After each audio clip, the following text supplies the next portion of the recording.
talking to China. U.S. President Donald Trump has given China 1 day to end the 34% retaliatory tariffs it imposed on U.S. products last week, or he'd slap an extra 50% duty on imports from China.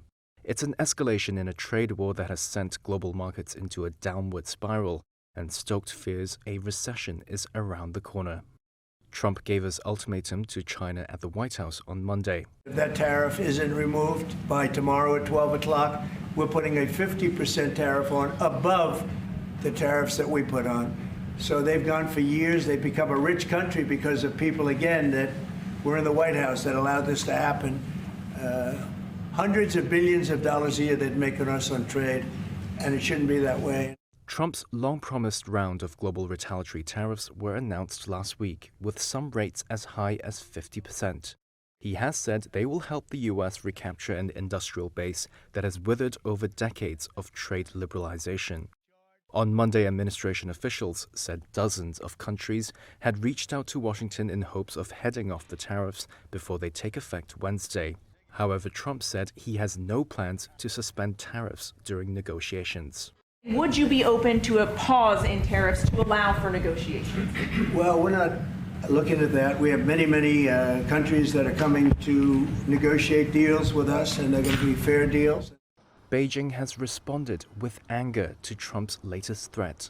The Chinese Commerce Ministry said Tuesday China will never accept the blackmail nature of the United States and said U.S. threats were a mistake on top of a mistake. Trump said Monday his administration would open trade talks with Japan, one of Washington's closest allies in Asia. Meanwhile, the EU has proposed counter-tariffs of 25% on a list of U.S. goods over Trump's earlier steel and aluminium tariffs, according to a document seen by Reuters. EU Trade Chief Maroš Šefčovič said Monday they're ready to negotiate a zero-for-zero deal with the Trump administration. While the EU remains open to and strongly prefers negotiations, we will not wait endlessly.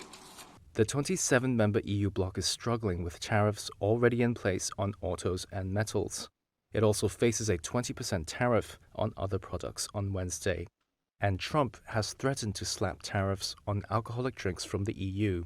Investors and political leaders are still trying to figure out if Trump's tariffs are permanent or a pressure tactic to win concessions from other countries. And many investors are now betting that the growing risk of recession could prompt the U.S. Federal Reserve to cut rates as early as next month. Fed Chair Jerome Powell has so far indicated he is in no rush.